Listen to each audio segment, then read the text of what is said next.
মাত্র ২টি উপকরণ দিয়ে বানিয়ে নিতে পারবেন সেরা স্বাদের মিষ্টি দোকানের মতন রাবড়ি, যা বাড়িতে বানালে খরচটা অনেক কম হয়। আর স্বাদ মিষ্টি দোকানের থেকে কোনো অংশে কম হয় না, বরং একটু বেশিই হয়। বাড়িতে আপনারাও বানিয়ে দেখতে পারেন। সবথেকে সহজ একটা মিষ্টির রেসিপি, যে কেউ কিন্তু খুব সহজে বাড়িতেই বানিয়ে নিতে পারবেন। মিষ্টি দোকান থেকে কিনে খাওয়ার কোনো প্রয়োজন নেই। তো চলুন দারুণ স্বাদের রাবড়িটি বানানো শুরু করা যাক। প্রথমে নিতে হবে একটা কড়াই। অল্প করে একটু জল দিয়ে দিতে হবে। এইভাবে অল্প করে একটু জল দিয়ে দিলে তাহলে যখন দুধটাকে ঘন করা হবে, কড়াইয়ের নিচে আটকে যাবে না। আর এই রাবড়ি মিষ্টি খুব সুন্দরভাবে রেডি হবে। কড়াইয়ের মধ্যে আমি 1 লিটার দুধ দিয়ে দিলাম। আপনারা প্যাকেট দুধ নিতে পারেন, নর্মাল যে কোনো দুধ নিতে পারেন। খুব ভালো করে এখন মিশিয়ে নিতে হবে। মানে এইভাবে একটু নাড়াচাড়া করে নিলে যে জলটা দিয়েছিলাম, জলটা খুব ভালো করে মিশে যাবে। তারপরে ফ্লেমটা মিডিয়াম টু হাইতে করে দিতে হবে। এখন দুধটা খুব ভালো করে গরম করে নিতে হবে আর ফুটে ওঠা পর্যন্ত অপেক্ষা করতে হবে। প্রায় 3 মিনিট পরে দেখাচ্ছি। আপনারা দেখুন দুধটা খুব ভালো করে গরম করা হয়ে গেছে। দুধটা কিন্তু ফুটে ওঠা শুরু করে দিয়েছে। এই সময় ফ্লেমটা হাইতে রেখে দুধটাকে খুব ভালো করে ফুটিয়ে নিতে হবে। এইভাবে একবার দুধটা ফুটিয়ে দেখে নিতে হবে দুধটা ঠিকঠাকভাবে আছে কিনা। অনেক সময় হয় দুধ কেটে যায়, তাই একবার ভালো করে একবার গরম করে দেখে নিতে হবে, তারপরে মিষ্টিটা রেডি করতে হবে। এখন এর মধ্যে আমি অল্প করে একটু গুঁড়ো দুধ দিলাম। মেজারিং কাপের হাফ কাপের মতন গুঁড়ো দুধ দিয়েছি। ফ্লেমটা লোতে করে দিচ্ছি, কারণ গুঁড়ো দুধ সবসময় লো ফ্লেমে ভালো করে মেশাতে হয়, না হলে কিন্তু দলা পাকিয়ে যাবে।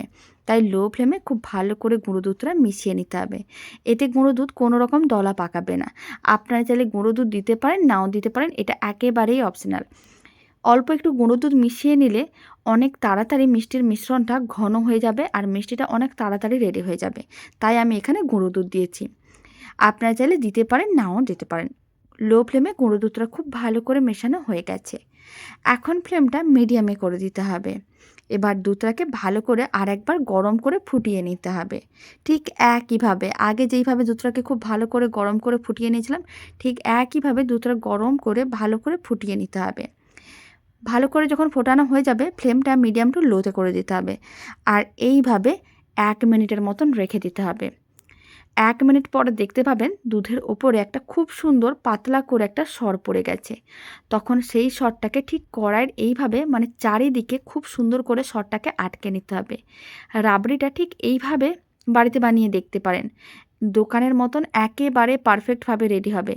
দোকানের থেকে খেতে অনেক বেশি ভালো হবে। আর এই 1 কিলো দুধ দিয়ে আপনারা অনেকটা রাবড়ি বাড়িতেই বানিয়ে নিতে পারবেন। এইভাবে কিন্তু খুব ভালো করে সরটা আটকে নিয়েছিলাম। তারপরে আবারও 1 মিনিট রেখে দিয়েছিলাম। আপনারা দেখুন আবারও খুব সুন্দর একটা পাতলা সর পড়ে গেছে। ঠিক এইভাবে একটা করে সর তুলে কড়াইয়ের সাইডে লাগিয়ে দিতে হবে। তারপরে কিন্তু আবারও 1 মিনিট এইভাবে অপেক্ষা করতে হবে। এইভাবে সর তুলতে হবে। তারপরে দেখতে পাবেন কিছুক্ষণ পরে দুধটা অনেকটাই ঘন হয়ে যাচ্ছে, কালারটাও চেঞ্জ হয়ে যাচ্ছে। ঠিক এইভাবে যদি রাবড়ি বাড়িতে বানান, একেবারে পারফেক্টভাবে রেডি হবে আর আপনারা যে কেউ খুব সহজে বাড়িতে বানিয়ে নিতে পারবেন। যারা একেবারেই মিষ্টি বানাতে পারেন না, তারাও খুব সহজে নিজের হাতেই বাড়িতে এরকমই দারুণ স্বাদের রাবড়ি বানিয়ে নিতে পারবেন। একইভাবে সমস্ত সরটাকে এইভাবে কিন্তু কড়াইয়ের সাইডে আটকাতে হবে বেশ কয়েকবার। এখন আমি আপনাদের প্রায় 15 মিনিট পরে দেখাচ্ছি।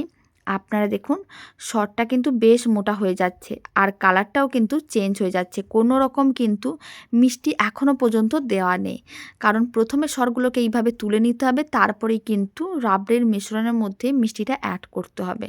তাহলেই রাবড়ি খেতে অনেক বেশি ভালো লাগবে। আর মিষ্টিটা একটু পরেই অ্যাড করব। খুব ভালো করে প্রায় 14-15 বারের মতন সর এইভাবেই কড়াইয়ের সাইডে আটকে নিয়েছিলাম। দুধটা বেশ ঘন হয়ে গেছে। এখন আমি এর মধ্যে দিয়ে দিচ্ছি অল্প করে একটু এলাচ পাউডার। আপনারা চাইলে গোটা 2-3টে এলাচও দিতে পারেন, হালকা করে একটু ভেঙে। তবে আমি এখানে এলাচ পাউডার দিলাম। আর আমি দিয়ে দিচ্ছি 3 চামচের মতন গুড়ের পাউডার। আপনারা চাইলে চিনিও দিতে পারেন, তবে আমি এখানে গুড়ের পাউডার দিলাম। গুড়ের পাউডার আপনারা যে কোনো সুপার মার্কেট বা মুদিখানার দোকানে খুব সহজে পেয়ে যাবেন। এবার এলাচ পাউডার আর গুড়ের পাউডারটা খুব ভালো করে মিশিয়ে নিতে হবে। খুব ভালো করে মিশিয়ে নেওয়ার পরে কিছুক্ষণ অপেক্ষা করতে হবে, যাতে গুড়ের পাউডারটা খুব ভালো করে মেল্ট হয়ে যায়। যখন দেখবেন গুড়ের পাউডার মেল্ট হয়ে গেছে, ফ্লেমটা মিডিয়ামে করে দিতে হবে আর দুধটাকে বেশ ভালো করে ফুটিয়ে নিতে হবে আর একটু ঘন করে নিতে হবে। দুধটাকে একটু ঘন মালাইয়ে পরিণত করতে হবে। তাহলে রাবড়িটা দেখতে যেমন ভালো লাগবে, খেতে তার থেকে অনেক বেশি ভালো লাগবে। এত সহজে এই মিষ্টি রেডি করা যায়, বাড়িতে না বানালে বুঝতে পারবেন না। আর খেতে একেবারে অমৃত স্বাদের মিষ্টি হয়। খুব ভালো করে মেশানো হয়ে গেছে। এবার কিছুক্ষণ অপেক্ষা করতে হবে, ফ্লেমটা মিডিয়ামে করে দিতে হবে। মিডিয়াম ফ্লেমে ঠিক একইভাবে দুধের মিশ্রণটাকে খুব ভালো করে ফুটিয়ে দুধটাকে ঘন করতে হবে, যতক্ষণ না দুধটা ঘন হয়ে মালাইয়ে পরিণত হচ্ছে। এখানে কিন্তু পাতলা মালাই রেডি করা যাবে না, একটু ঘন করে দুধটাকে রেডি করতে হবে। তাহলে রাবড়িটা খেতে আর দেখতে দুটোই হবে একেবারে দারুণ। প্রায় 3 মিনিটের মতন ভালো করে মিশ্রণটাকে ফুটিয়ে নিয়েছিলাম। আপনারা দেখুন দুধটা খুব ভালো করে ঘন করে নিয়েছি, আর বেশ ঘন হয়ে গেছে। এইভাবে হাতাতে তুললেই বুঝতে পারবেন। এখন ফ্লেমটা অফ করে দিতে হবে, আর 5 মিনিট এইভাবে রেখে দিতে হবে, যাতে মিশ্রণটা একটু ঠান্ডা হয়ে যায়, আর সাইডে যে সরগুলো আটকে রেখেছি সেইগুলোও যাতে একটু ভালো করে আটকে যায়। কারণ এই সময় যেহেতু গরম আছে, তাই সরগুলো কিন্তু নরম আছে। এই রকম করে প্রায় 5 মিনিট রেখে দিচ্ছি, এতে সরগুলো ভালো করে আটকে যাবে কড়াইয়ের সাইডে। 5 মিনিট হয়ে গেছে। আপনাদের কাছে যদি সময়টা বেশি থাকে তাহলে আপনারা 30 মিনিটও এইভাবে রেখে দিতে পারেন। 5 মিনিট পরে হাতাটা নিতে হবে, ঠিক এইভাবে কড়াইয়ের সাইড থেকে লম্বা লম্বা করে দাগ দিয়ে কেটে নিতে হবে। এতে দুধের সরগুলো একটু বড় বড় টুকরো হয়ে থাকবে। এতে রাবড়িটা দেখতে যেমন ভালো লাগবে, খেতেও দারুণ লাগবে। ঠিক এইভাবে একটা হাতা নিতে হবে, আর সাইডে যে সরগুলো আটকানো আছে সেইগুলোকে এইভাবে কিন্তু আলাদা করতে হবে। আপনারা চাইলে ছুরি দিয়েও করতে পারেন, তবে হাতা দিয়ে করে দেখবেন অনেক বেশি সুবিধা হবে। তাই আমি আপনাদের একেবারে সবথেকে সহজ পদ্ধতিতেই রাবড়ি বানানো দেখাচ্ছি। আপনারা এই পদ্ধতিতে রাবড়ি বানালে কমেন্ট বক্সে জানাতে একেবারেই ভুলবেন না খেয়ে আপনাদের কেমন লাগলো। আর বানানো এতটাই সহজ, আপনারা নিজেরাই বানিয়ে নিতে পারবেন। সমস্ত কড়াইয়ের সাইডে দাগ দিয়ে দেওয়ার পরে আপনারা দেখুন ঠিক একইভাবে উপর থেকে প্রেস করতে হবে, আর এরকমই কিন্তু সরগুলোকে কড়াই থেকে আলাদা করে নিতে হবে, আর দুধ যে ঘন করে নিয়েছি তার সঙ্গেই মিশিয়ে নিতে হবে। তাহলেই রেডি হয়ে যাবে দারুণ স্বাদের এই রাবড়ি।